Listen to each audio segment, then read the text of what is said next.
All right, after spending a couple days on graphing, 12.9 should be a little bit of a relief for people. There is a little caveat to things, and it's actually in this first table. All right, so as we look at things with inverse trig, we've actually already talked about it. Finding sine inverse, cosine inverse, tangent inverse. When we use those functions on our calculator, we're actually given the angle at which that ratio occurs. Okay. The one catch when we think about sine waves is we can have a repeated value any number of times. So basically what the textbook is showing us is this is what a sine or the inverse of a sine wave would look like. Okay. The only problem is it's not a function. It fails miserably on the vertical line test. So what the definitions of arcsine, arccosine, and arctangent have done is they restrict the domain to a certain or set values so that we're only going to get one answer every time. Okay?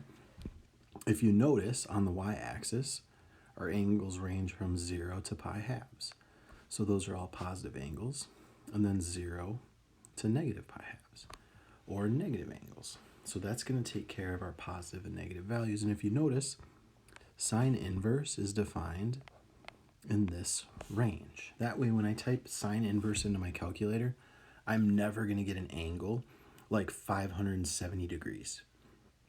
Okay?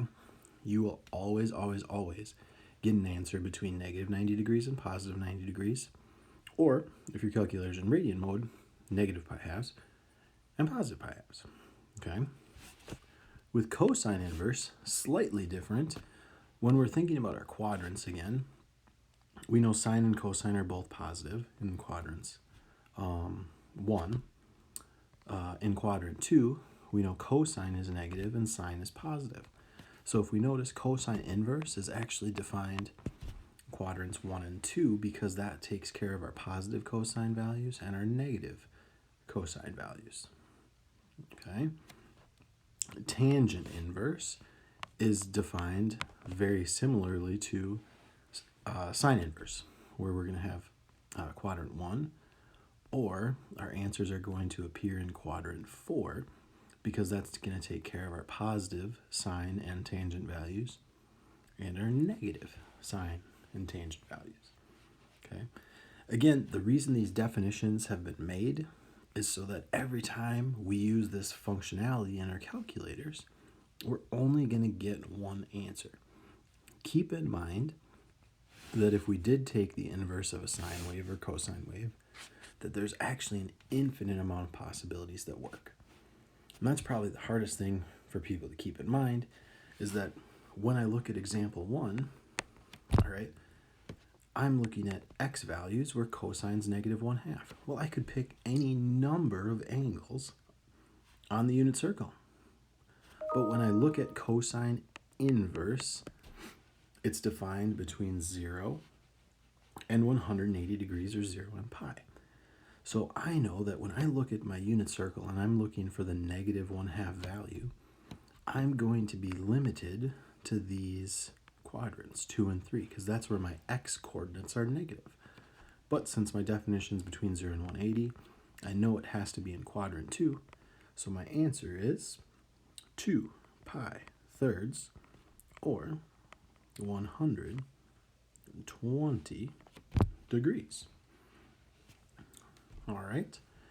With arctangent or tangent inverse, again, we know that tangent is going to be positive in quadrants 1 and 3, but by definition of tangent inverse or arctangent, it has to be in quadrants 1 or 4. So my answer I'm looking for is in quadrant 1. Well, where is tangent 1 on our unit circle? At pi fourths, or 45 degrees. All right, so we've done ideas similar to this before. It's just now we're getting at the actual definition of what inverse functions are. I'm going to do third example. I actually didn't include in the notes just for good measure, but a lot of times people confuse these ones. Okay, So if I had the sine inverse of -1/2, so when we're thinking again, sine inverses are y values. So I'm thinking, you know what? I'm looking for a y coordinate that's -1/2 in quadrants 3 or 4. But by definition of sine inverse, it has to be in quadrant 1 or 4. So a lot of you are going to go to your graph and you're going to see, oh, at 330 degrees, that's my answer. And while you are correct, the sine value at 330 degrees is -1/2. That isn't what the definition of sine inverse says. So the inverse sine function is defined for -90 to 90. So we don't want to say 330 degrees is our answer. We actually need to say its coterminal counterpart, which is -30 degrees. If we were talking radians, it would be -pi6. And this right here is probably the most missed part on quizzes, tests, IQs, is you always want to give me the angle that corresponds to that unit circle value, but we need to remember our trig functions, all of them, are defined only for set values, so that if I were to use it on my calculator, I'm only going to get one answer. And then you guys, today is all about taking that one answer and putting it where it needs to be. Okay, so as we go on to the next example, all right, cosine inverse of -1/2. Well, I'm thinking cosine, that's going to be in quadrants 1 or 2, but since I have a positive cosine value, I know it has to be in quadrant 1. Well, cosine is 1/2 at 60 or pi-thirds. So then what I'm doing is, on this question, I'm taking the tangent of 60 degrees, which is, if you look at your unit circle, square root of 3.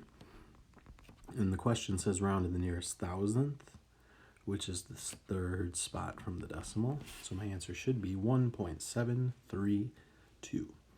So a lot of today is going to be using those definitions and then finding the corresponding quadrant. All right. So example 3 traditionally is the most challenging for people. And I'm actually going to go about this 2 ways. I'm going to do in degree mode first, and then we'll go back to radian mode. And the reason I'm going to do degree mode first is some of you, it just might make a little more sense when using degrees, because that's what we're more familiar with. So sine of theta, -0.35. And we're looking, if you notice, you guys, for theta, pi is equivalent to 180 degrees and 270 degrees. So we're looking for a sine value that's negative in quadrant 3. And that makes total sense because our y values are negative in quadrants 3 and 4. So what we want to do is we want to figure out the corresponding angle in standard position that gives us a sine value of -0.35. Okay, so just like before, I'm going to make sure my calculator's in degree mode, and I'm going to do the sine inverse of -0.35. Okay, and you're going to find out that your angle is about -20.5 degrees. So when I look at my circle and I rotate -20.5 degrees, I'm going to be down in quadrant 4. Okay, great. Unfortunately, we want to know our angle that has the same y value that's in quadrant 3. So the question is, how do I get this angle from standard position?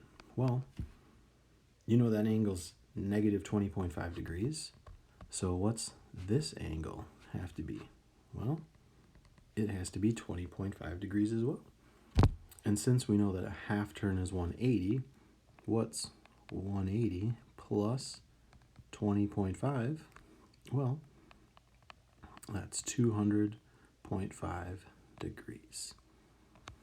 Okay, so we used our inverse function.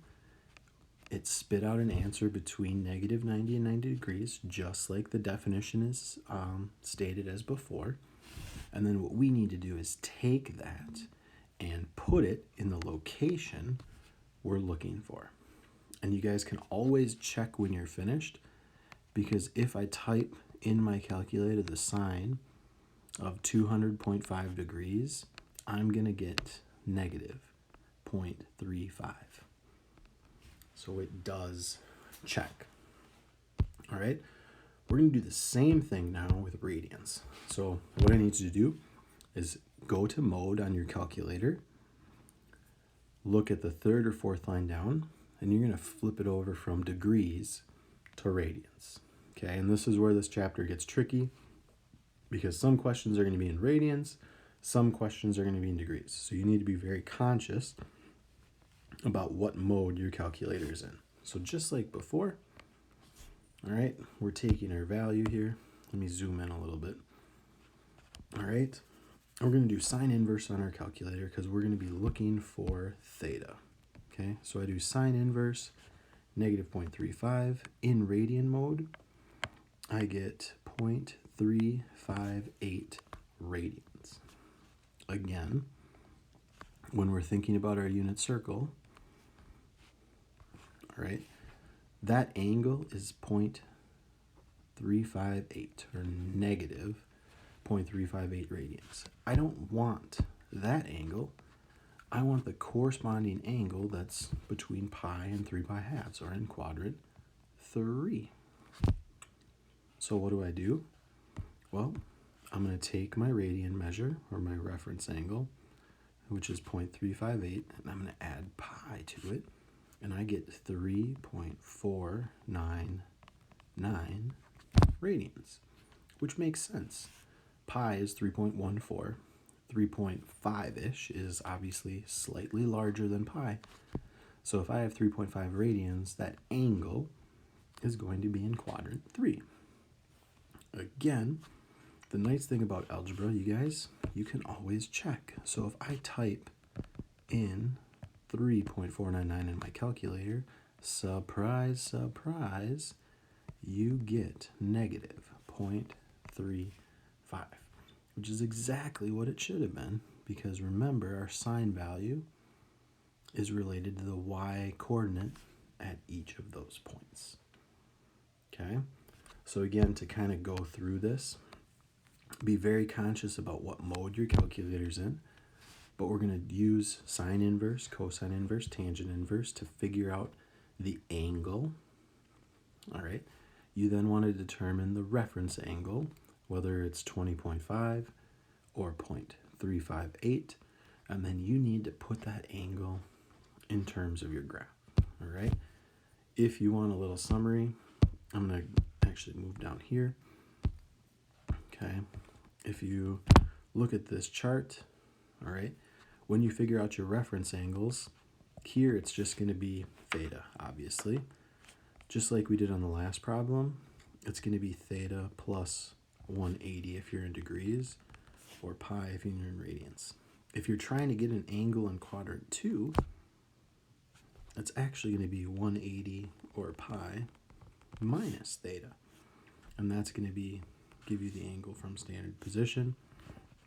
And then if you are in quadrant 4, when you're doing those types of problems like example 3, it's always going to be 360 degrees or 2 pi radians minus your reference angle, or theta. And that's kind of how they always work, because remember, our angles are always based around that x-axis. Okay? If you need more clarification, feel free to chime in with me or let things know, or let me know on the discussion board. Very last question. This should be very straightforward. You guys have done this before. When I look at a problem like this, I see my opposite side and my hypotenuse.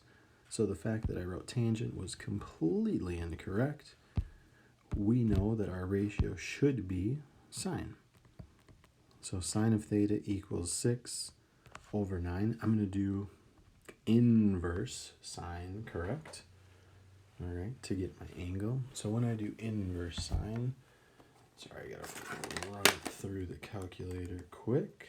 Opposite over hypotenuse, inverse sine. 6 divided by 9. I am in degree mode.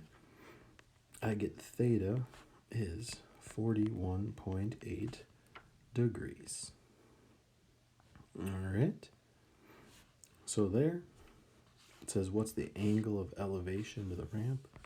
Well, my angle is 41.8 degrees. All right. If you have any questions, feel free to chime in through the discussion board or visit me live every day at 1, Monday through Thursdays. Again, remember, Thursdays I am on at 1:30 because of our staff meetings. So every day at 1, or Monday through Wednesday at 1, Thursdays at 1:30. Again, utilize the discussion board, your friends, Google, YouTube, Khan Academy, anything you need to get this taken care of. Best of luck. Enjoy week 4.